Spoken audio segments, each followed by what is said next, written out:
I have pressed the recording button. Everything you speak henceforth shall be recorded. Hello and welcome to Legally Speaking with me, Tarun Nangia. Today we're going to discuss a very, very important issue of an industry which is worth billions of dollars and has a potential to be a 5-6 lakh crore industry. That is about the government policy and the gaming sector. Also, what is the vision for this sector? We also discuss this because the GST Council meeting on August 2 is going to take up various issues and taxation pertaining to this sector. I have with me somebody who understands this sector well. I want to welcome Advocate Colonel Singh. He is managing partner of law firm Circle of Counsels. Thank you, sir, so much for your time, and looking forward to understand the intricacies of government policy and this sector from you.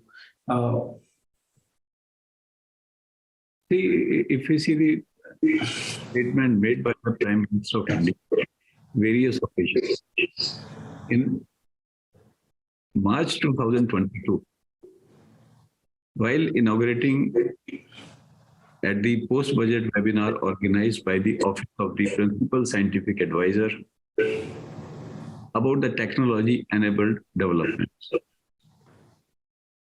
The Prime Minister said that gaming sector has huge international market and that India was exploring increasing its footprint in that. Even prior to that, the Honorable Prime Minister said that India should take lead in the digital gaming sector, develop games which are inspired from culture and folk tales. Therefore, the vision of the Prime Minister is that the gaming sector should involve the development of the new games put on the digital media, and people should be allowed to play. And he is talking of games which are developed by the country. And he's saying that we can develop better games. And when we develop better games, they will be played in India, they will be played outside. We will generate a lot of revenue. That's the vision of the Prime Minister of our country. And therefore, any policy we get should be in resonance with the vision of where the vision is that the gaming sector develop. Vision is that the new games, according to Indian culture, folk games should be developed. They should be put on digital media. Therefore, digital gaming sector is required to be developed. More innovation is required to be done. That is what is the purpose, and every opportunity should be given that this sector does very well and gives a lot of opportunities to the people in future. Okay. Point very well taken. Basically, you say there is a grand vision to develop the gaming sector in India at the Prime Minister's level itself. So it is coming from the very top. Yes, absolutely. So this is in line with the government's Digital India mission, do you feel? Yeah, basically, when we are developing in the digital world, therefore we can see the opportunities which are available in the digital world. That is very, very important. And if we see that how big this industry has grown even now, starting from when the COVID was there, this industry started developing in India. Today, this industry is 3,000 crore rupees revenue. 2,400 crore of GST at the rate of 18%, which is paid. 20 crore gamers are there in India, where FDI to the tune of 20,000 crore rupees also has come to this. There are 200 startups. That means young people have started taking up this area. And suddenly the young people can develop new games. They have capacity, they have knowledge, they have innovation capacity. Pace can be increased, and we can spread our gaming sector to the international level, which will generate more revenue for the country. And that will certainly going to help. And this gaming sector, if given proper atmosphere to develop, it will rise. Only problem which is phase the movement is. The distinction need to be made between the games of chance and games of skill. Some people start clubbing all the games in the gaming sector as the games of chance and therefore equate them with the gambling, which is not correct.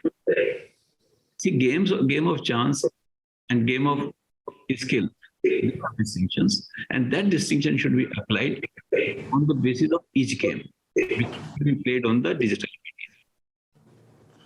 Okay, point. So you are basically clearly making a distinguish point that game of chance is different than a game of skill. They are two different entities basically in that sense. Yeah, absolutely. Even if you take, for example, cricket. Now, we used to say in the childhood when we were in the college, that hockey by dance and cricket by chance. Of course, it is a game of skill and chance both. Yes. Do we say it is a game of chance? Do we say cricket is gambling? No, it is not a gambling. It is a skilled game. And in that game of skill, there is a role play of the game of chance. You say in the similar way in digital gaming also, there are two animals. One animal is game of skill, one animal is game of chance. Yes. And the courts, while deciding even the Supreme Court. So do you think they should be treated differently than if they are different? Yeah, absolutely. See, what is the principle laid down by the various courts, including the Supreme Court, is that any game requires more element of game of skill as compared to game of chance. It should be termed as game of skill.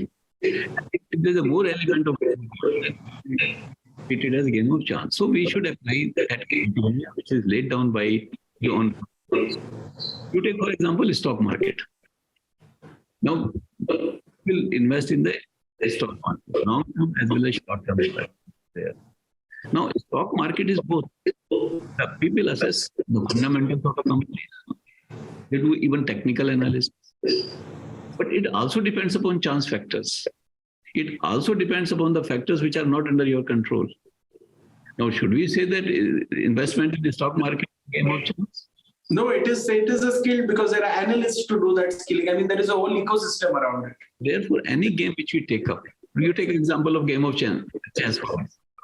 Some people start playing online chess on the digital media. And they say that they put that we'll play with 100 rupees each. And whosoever wins takes away all those rupees. Would we call this is a game of chance or a game of skill? Chess certainly is a game of chance. If it is chess, then it will be skill. So one has to take case-wise, game-wise, what is the skills involved in that, what is chance involved in that. And this criteria is used by the courts in deciding in certain cases. And the very same criteria used by the courts should be used by the executive also. Okay, point. So, what is the issue related to the GST in the gaming industry currently? See, let me first explain you what was the current GST which was applicable. Now, currently the GST was applicable to the gaming industry, or digital gaming industry, 18%. 18% of what? 18% of gross gaming revenue. Whatever is gained by the platform, gaming platform, whatever is amount available to the gaming platform, 18% of that. For example, suppose 10 people are playing the game of this on the digital gaming media. And so the 10, and they make a stake of 100 rupees each. So it is 1,000 rupees is a pool. Out of that, suppose the service charge of the digital media platform is, let's say, 10%. So 100 rupees is taken away by the platform. 900 rupees goes back to the platform. Yes. The company doesn't earn it. So company doesn't earn that amount of money. So it is basically company only gets the service tax. And that service charge is for providing the platform, providing its service, providing that games is played with the totally fairly it is played. There is no hanky-panky in playing that game. So for that, they charge 10%. So GST previously was charged on that 10%, which was called the gross gaming revenue of the companies. So this was the status till now. Now GST Council has come out and started equating the digital gaming equivalent to the lotteries, the game of chance, which are also considered sin industry. Because the government doesn't want to, that they should not grow these sin industries. But if we say that this gaming industry, online gaming industry is the sin industry, that concept contradicts what Prime Minister has said in his statement, that they want to grow this industry. So this is a positive industry. Only thing one has to say is only industry, only game of skill should be permitted, not game of chance should be permitted. That should be the criteria. No, when we say that they are starting equating it with the gambling, or putting in the category of industry, the taxation has increased from 18% to 28%. But second issue is taxation on what? Taxation on gross gaming revenue or the contest entry amount. Now, what is contest entry amount? Suppose in the same example where 10 people are playing, they put 100 rupees for playing the game. So it becomes 1,000 rupees. So 1,000 rupees is considered as a contest entry amount. While the revenue is 100 rupees for the company, which is providing the gaming side, but the contest entry amount is 1,000. So 28% on what? Contest. You are saying what 28% should be on what the company earns, not what is collected. But if you take it for the gambling thing, if you consider it to be lottery, then it would be on total amount. Can I ask you something? If a company collects 1,000 rupees from 1,000 people, everybody is putting 1 rupee, and it gives back 900 rupees or 800 rupees as winning revenue, because somebody will win, they will have to be paid that money, and the company only keeps 150 rupees for itself. So 850 rupees of the 1,000 collected has gone back to the people who played. Absolutely. So company should be taxed on that residual 150 or on the 1,000? See, previously it was on the residual because that was your service charge. So the company only kept 150 and was taxed on that. On that, there was 18% tax which was paid. Now, this 28% tax is stipulated to be taxed on the total 1,000 rupees. So can any company survive after this? Because then it is more than the entire earning that has to be paid as tax. So what is left? See, I'll give another example before I come to your question of survival of the company. You take a stock market. And in the stock market, there's a broker. You suppose you want to purchase the stocks. So you put an amount in the broker's kitty. Suppose you put 5 lakh in the broker's kitty. But brokerage is suppose only 10,000. Now GST should be on 10,000 rupees or 5 lakh rupees. 10,000. Stock market, GST is on the brokerage, not on the amount you put in broker's this. But here what you are doing is you are taxing on the whatever is put in the broker's amount. Right. And not what is the service charge. So that the implementation of 28% in this particular formation will lead to the people getting less money back. You are investing 1,000 rupees, 10 people. Out of that, 10% goes to as a service charge to them. 28% goes to the GST. Remaining is around 700 instead of 900 rupees. Now 700 will go back to this. Therefore, we say high risk, high return or high gain. So when the gain has reduced, people would like to take lesser risk in that. The number of people who would be working or who will be trying to play these games would reduce.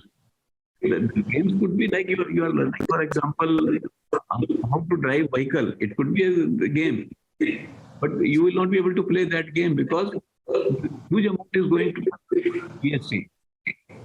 And the people will be curbed, and people will be basically feel that it is better to go somewhere else and play games rather than playing digital online games. So, just want to ask you, will this encourage illegal companies, basically company who offer these services, not by legitimately contributing to the government's taxation? See, there are international gaming platforms. Yes. If any Indian is on international gaming platform, it will be a violation of FEMA. Because you are investing money which is going abroad. And certainly there would be people who, there have been cases even now, where people have been investing in the stock market abroad without going through the proper RBI check. So we in the situation where the people who want to play games, if they do not get proper opportunity to play online games within the country, they will play online games outside the country, which will be drainage on our foreign exchange. And more people will be found violating the law. So basically, three problems the local industry won't develop. India will not get tax revenue. And you'll also encourage foreign players to grab the Indian market without ever opening shop in India. Yeah, basically, there should be deep analysis that implementing by this process, how the industry is going to grow or not grow. And before implementing in this fashion, which GST Council is planning to do it, they should examine it, thoroughly they should examine it. They should also see the distinction which is available between and made by the court between the lotteries, between the game of chance and between the game of. We should certainly promote game of. Certainly we should not promote game of chance, should not promote gambling, should not promote betting, but should promote the game of skill, various games which are played within the country, games are played in the country.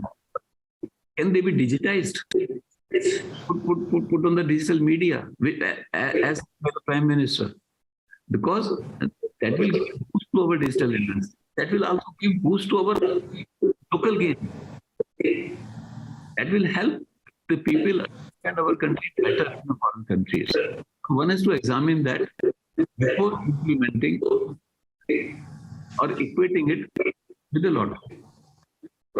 So do you mean that India's chance to become a digital successful economy gets impacted if we get the taxation wrong?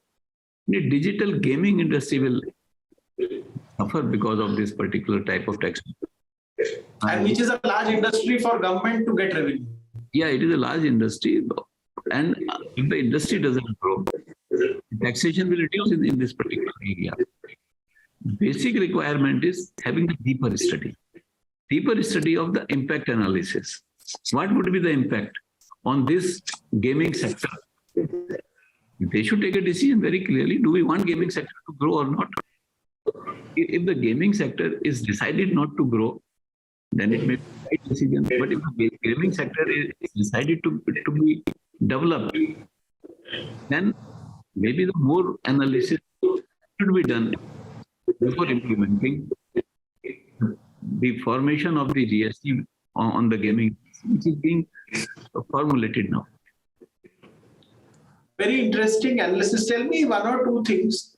In your view, can we delay this for 2-3 years, or if it is delayed due to this kind of inaction, then for India to catch up will be very late? Because in India, we make sensible decisions, but while we reach to it, we take a lot of time. You would see in various sectors that it takes its own time to get to a result. The decision which is taken should be a long-term decision. Because what happens is when the foreign investors come to India, they also think of how safe is my money. Okay. That keep on changing. Then the people start feeling that we do not know what will be the outcome tomorrow. Today we invest, keeping one policy which is there has been implemented in view But tomorrow, suppose policy changes, then what will happen of their investment? Therefore, any foreign investment feels safe if long-term policies are. So you mean we need a certainty? See, what I feel is there should be more deeper analysis before taking a decision. Okay, more deeper analysis before taking a decision. One last question to you. Do you think that for India to emerge as a leader of gaming globally, we need to do a lot more for this sector? Because or companies will run away from India, because they will realize that it's very difficult to operate. See, one portion which we should do is that we should develop indigenous games on digital media. And for this, one requires a lot of investment. Maybe investment in the colleges where the young student can develop games, the investment in startups, and a proper developing atmosphere, proper developing rules and regulations, which can help in developing the digital gaming industry in the country. Okay. Thanks so much for taking us through various problems and issues that are going to or are cropped up with relation to GST and otherwise in the gaming sector. You also shared with us the Prime Minister of India's vision on this issue. Let us see what decisions are taking in the coming weeks to come. And maybe in another 3-4 weeks' time, we request your time again to speak on what has happened. Because I think gaming is an ongoing issue. All the issues have not been settled as yet. There will be more. There were Supreme Court judgments on this issue. There was government policy. Now taxation is being. Now there was a committee headed by Tarun Gogoi. There was the other gentleman. There was a committee headed. So there have been a lot of back and forth on this issue. But we take back. We will again revisit this issue in 3 weeks. But thank you so much for joining us today and clearing the air on the issue of GST, taxation, and the Prime Minister's vision on the gaming industry. Thank you so much for joining us.